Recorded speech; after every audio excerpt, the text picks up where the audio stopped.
We will take a short break in the presentations here and give you the opportunity also to ask and comment in the sense before then.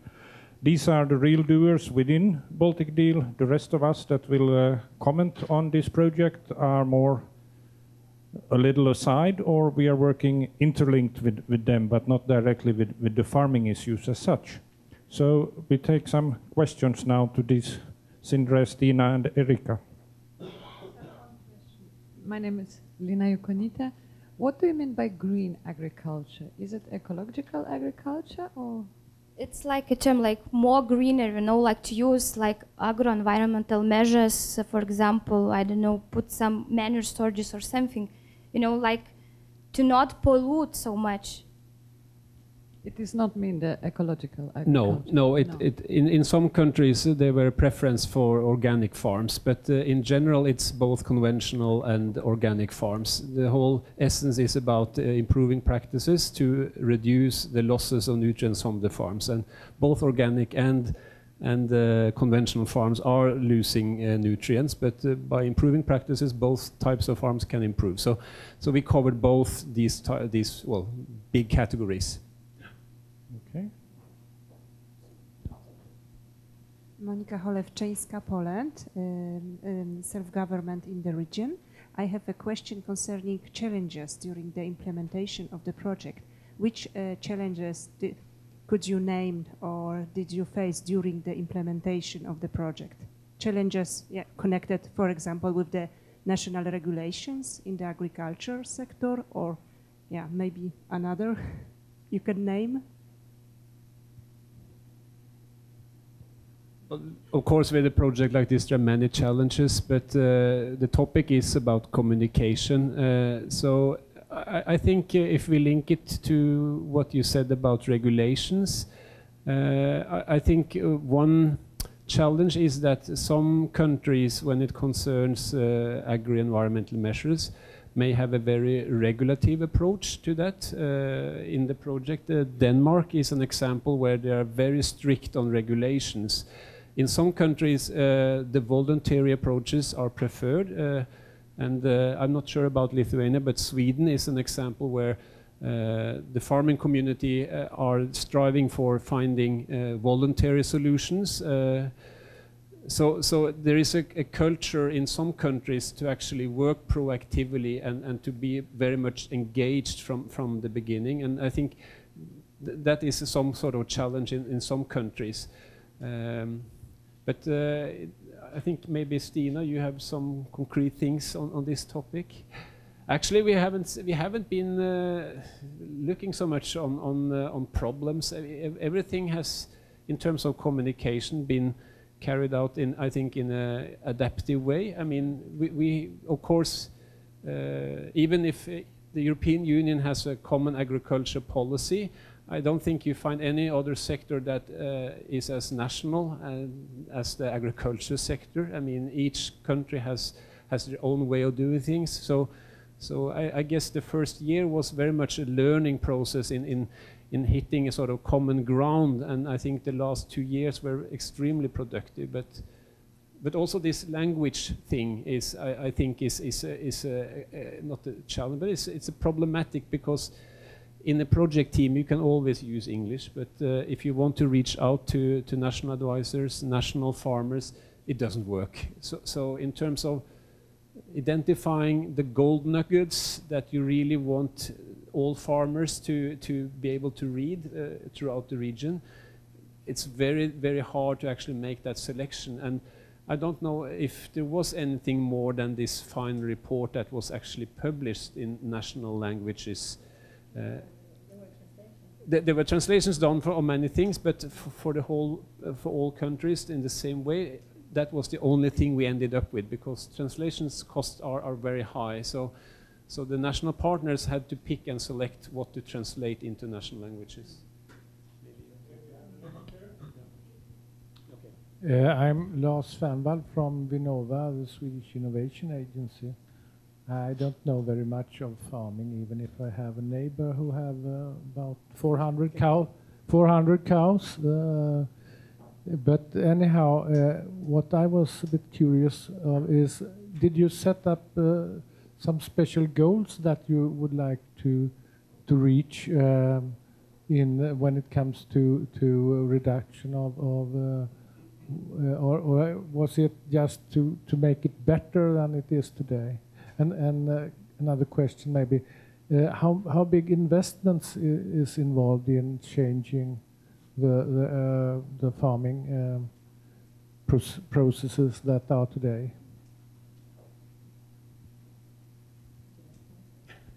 Who want to respond? I can try to respond.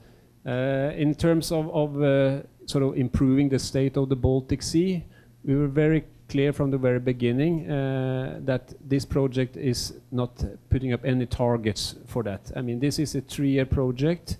It's mostly about, I mean, developing the agro-environmental advisory tools and instruments, and reaching also through the demonstration farmers. So we are a bit away from the Baltic Sea itself. We did not put up any specific quantitative targets for how much we should reduce the loads. We felt that this was not possible to do. And actually this long time, this is not a quick fix for sort of solving the Baltic Sea. That is also one of the communication things we have been trying to mention.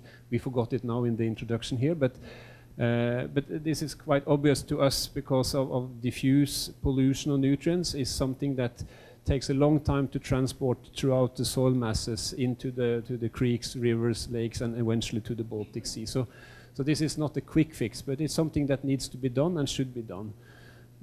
In terms of investments, you can see here, those of you who can read Swedish, that it's mentioned here 1,800 investments done or planned on these demo farms. And this is nothing that the project funded. This is actually a summary of the investments done on these demonstration farms the last 10 years, plus the coming 5 years. So we did an inventory of what they had done of investments that had a positive contribution in reducing loads of nutrients, increasing efficiency or anything in that direction, and also the planned ones. So in the project itself, we did not have any resources for that. Actually, it's not eligible by the funding source to actually fund investments of this kind. So, but we did a lot of pre-investment plans. So several of the demonstration farms are actually, by all means, they can be loans from commercial banks or agriculture banks, are actually doing some of these investments now in the future. Okay. At least partially we answered the question. You can take it up. The thing is, the last point you took out in this is, of course, if you have a list like this, you say 2,500 farmers involved, 1,800 investment plans, 300 events, 300 advisors. That's hard evidence when you start to talk about communication. That means you have involved people that also have adapt your activities in the sense. And this is a very clear message to all of you project leaders all over, or priority area coordinators, or in whichever role you are. If you can engage these kind of people in 7 countries, and you can keep it up and you can promote it further on. We will continue in a while also trying to see what kind of other assisting measures there would be. But we have still some questions here, so I will give the next question. Hello, Damon from Gothenburg, Western Sweden. My perception of the media in Sweden, in any case, often is to put a bit of a negative spin on often stories about EU. How did you perceive the media to receive when you were trying to communicate with them now? Actually, in Sweden, on the Swedish level, we didn't work very much with media. In the Baltic Deal project, the Federation of Swedish Farmers, where I work, the organization, they work a lot with media. So we have left this part for them, and we have not been doing a lot in the Baltic Deal, actually. Then in other countries, I know, for example, Finland, as a partner in the Baltic deal, they have been working quite a lot with media. Lithuania, yes, and some more. But on the Swedish part, we have left this to the Federation, actually. So the Federation then took over that work package for the project then? Right? No, actually we didn't have a huge work package just for media. I mean, the work package was communication. So we have involved, for example, as I said before, we organized 2 journalist trips where we invited journalists from all around the Baltic Sea to visit farms and to make them, to give them some knowledge about the issue, about the problem, because all are not aware yet. I just want to mention that the media and the journalists invited, we didn't aim for sort of Dagens Nyheter or the main journals on newspapers. We focused upon the agriculture journalists. So in that respect, also the Swedish agriculture journalists were interested in this cooperation. So, but the mainstream media we didn't aim for in this project. I mean, I don't think it was sufficiently sexy for mainstream media, because we didn't have any sensations, we didn't have any major problems or any big solutions. So I think we focused a lot on the agriculture media. Do you agree that media in Sweden can be a bit Eurosceptic? Well, I'm actually a Norwegian citizen, so it can even be worse than in Sweden. And I don't know about the other countries whether it's positive or negative, but I can hear from your voice that you're not Swedish. So so where you're from is probably more positive, I guess. I think it's still a matter of if you can deliver things that people can understand, like the story from Baltic Deal. I think it's not longer a matter if it's EU or not. It starts to become farming, and it starts to become green farming.